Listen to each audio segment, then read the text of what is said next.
여러분 안녕하세요. 이번 가을부터 우리 청년부에서 금요 줌 모임으로 바뀌었기 때문에 유튜브를 그동안 쉬게 되었었습니다. 그런데 이번 주에는 금요 줌 모임이 휴강이고 소그룹원들끼리 모여서 친목을 다지는 그런 시간을 갖게 되었어요. 그래서 유튜브로 메시지를 전하게 되었습니다. 오늘 제가 여러분들하고 같이 나눌 메시지의 제목은요. 하나님의 역사로 세상을 보는 안목입니다. 일본의 한 예능 프로그램에서 몰래카메라 실험을 했어요. 어떤 사람이 길을 걸어가는데 미리 작전을 짠 50여 명의 사람들이 갑자기 그 사람 주변에서 확 뛰기 시작합니다. 그분이 뭔지도 모르고 그냥 무조건 같이 뛰는 거예요. 그리고 그 사람은 사실 오른쪽으로 가야 되는 사람이었는데 50여 명의 그런 무대기의 사람들이 다 왼쪽으로 뛰니까 그냥 그 사람도 뭐 생각할 겨를도 없이 왼쪽으로 따라서 뛰어가는 거죠.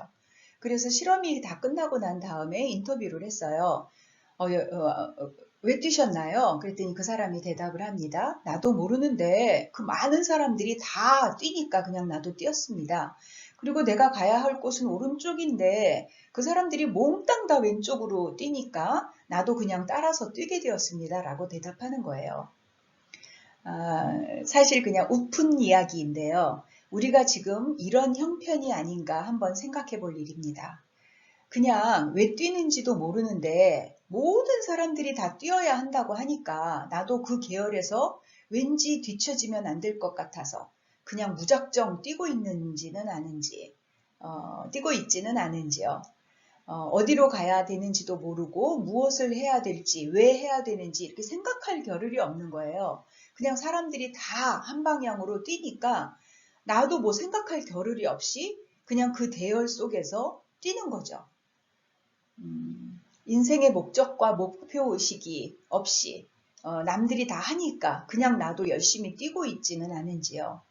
그러다가 그곳에 도착해 보니까 내가 정말로 원했던 곳이 아닌 그 다른 곳으로 가 있는 거예요. 그렇게 됐을 경우에 허망하게, 허무하게 그렇게 나의 인생을 보내버리게 되지는 않을까 걱정되는 그런 부분이기도 합니다. 우리는 지금 팬데믹이라고 하는 지금까지 한 번도 겪어보지 못한 상황의 사회를 지금 보고 있습니다. 그래서 어쩌면 내 주변에 같이 달리던 그 수많은 사람들이 현재 어디로 가야 할지 또 앞으로 어떤 상황이 펼쳐질지 예측할 수 없어서 혼란과 당황 가운데에서 우왕좌왕하고 있고 나도 그 사람들과 똑같이 우왕좌왕하고 있지는 않은지 한번 생각해 볼 일이라 생각합니다. 우리는 하나님의 역사하심을 믿는 사람들이에요. 그런데 이 하나님은 원래 시간 속에 계신 분이 아닙니다. 그런데 시간 속에 들어오셔서 역사를 만드신 사건이 바로 창조의 사건이죠. 하나님께서 창조하신 이 세상에서는 시간과 공간이 함께 존재하는데요. 세상의 인간의 삶 속에서 시간과 공간이 엮여져서 그것이 바로 이제 역사가 되는 거죠. 이 인간의 역사 속으로 들어오셔서 하나님의 역사를 기록한 책이 바로 성경입니다. 우리의 신앙의 기초는 성경 66권에 대한 우리의 신앙 고백에 있습니다. 왜냐하면 우리의 모든 신앙 고백이 바로 66권 성경 속에 계시되어 있기 때문에 그래요.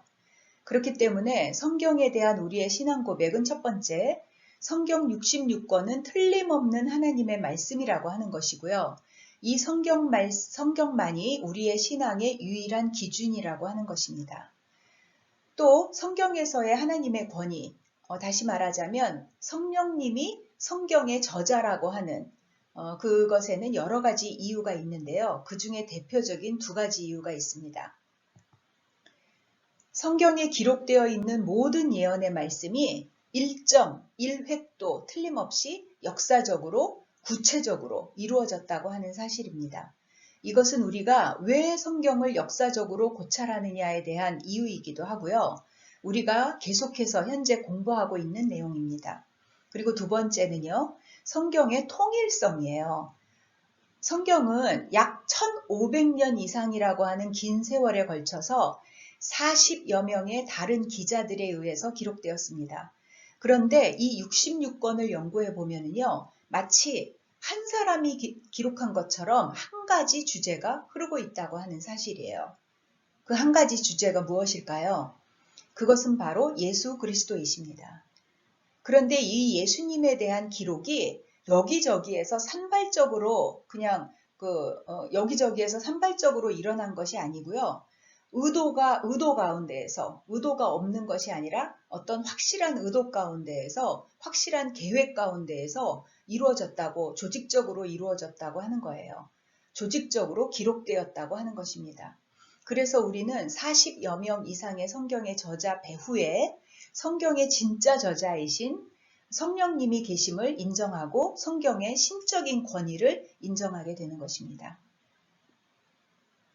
우리 청년부 줌 모임에서는 요즘 성경을 역사 연대기 순으로 보면서 하나님께서 세계 역사 속에서 무엇 때문에, 왜, 어떻게 움직이고 계시는지를 살펴보고 있어요. 정말로 이 고민을 깊이 있게 하면서 인간을 위해서 천지를 창조하신 하나님의 마음을 알게 된다면 성경을 바로 보게 될 것입니다. 그리고 또한 우리가 사는 세상을 또한 바로 보는 게 될 것입니다. 눈이 달라지게 되는 거예요. 그러면 나의 인생이 하나님 안에서 얼마나 가치 있고 얼마나 아름다운 것인지 느끼게 되고요. 그 기쁨 가운데에서 감사함으로 살게 될 것이라고 확신합니다. 이 세상의 역사를요, 인간의 안목으로 역사를 보게 되면요, 정말 허무하고 부질없고 덧없이 흘러갑니다. 승승장구할 것만 같았던 것들이 하루아침에 아침 안개와 같이 사라지고요. 변하지 않는 것은 우리의 삶 속에서 하나도 없어요. 그래서 많은 사람들이 오래 살면 살수록 허무하다라고 말하는 것입니다. 아무리 의미를 부여하려고 해도 결국 사라지고 만다는 것이지요. 그런데 하나님께서 쓰시는 역사로 이 세상을 바라보게 되면요, 똑같은 시간인데 하나님의 역사는 의미가 있어요. 나의 조건이 좋던 나쁘던 나의 상황과 환경과 상관없이 변하지 않는 한결같은 의미가 있는 것입니다. 그래서 하나님의 역사 속에서 우리는 정말 가치 있는 존재가 되는 것입니다. 성경을 한번 볼까요? 성경 시편 14편 1절의 상반부에는 이렇게 말씀하고 있습니다. 어리석은 자는 그의 마음에 이르기를 하나님이 없다 하는도다. 아멘. 성경의 말씀에 우리 자신을 돌아봐야 하는 것입니다. 이 팬데믹 상황에 우리 자신을 돌아보는 것이 아니라 하나님의 말씀을 가지고 우리 자신을 돌아봐야 합니다. 그래서 하나님께서 쓰시는 역사 안으로 우리가 들어가는 것이 정말로 중요합니다. 왜냐하면 그럴 때 우리가 구원을 받기 때문이고요. 내가 하나님의 역사 속에 있어서 구원을 받을 수 있다면 내가 어디에 있든지 어떤 상황이든지 상관없이 웃을 수 있고 감사할 수 있게 되기 때문에 그렇습니다. 그리고 현재 나의 삶에서 하나님께 나의 삶의 초점을 맞춰야 합니다.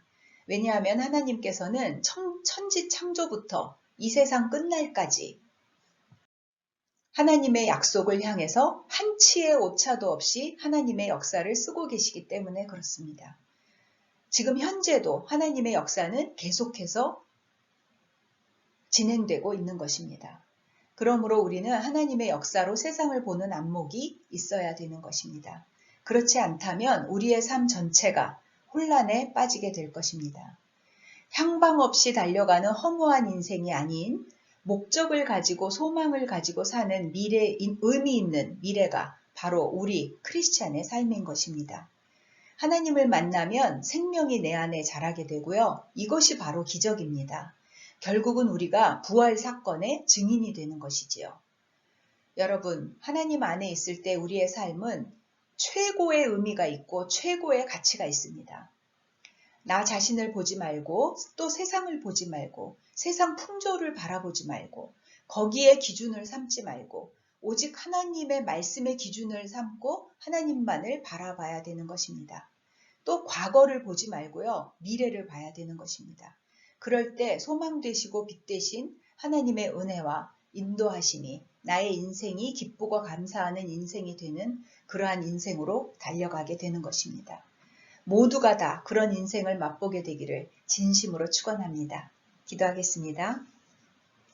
하나님 아버지 감사합니다. 오늘도 주의 말씀 가운데 나를 새롭게 조명하고 주님 앞에 나아가는 우리가 되기를 소망합니다. 팬데믹 상황 속에서 나 자신과 세상 풍조에 나의 눈이 고정되지 않게 하셔서 하나님의 역사와 뜻을 분별할 수 있는 영적인 안목과 믿음을 주시기를 간절히 기도합니다. 그리하여 저희가 강하고 담대하게 세상으로 나아가 믿음으로 승리하게 하여 주시옵소서. 주님의 말씀을 의지하여서 소망으로 살게 하여 주시옵소서. 저희들의 삶 속에서 주님의 사랑을 느끼고 더욱더 주님의 뜻을 깨닫도록 성령님 인도하여 주시기를 간절히 기도합니다. 예수님의 이름으로 기도드렸습니다. 아멘. 승리하는 한 주를 또 보내시기를 바랍니다.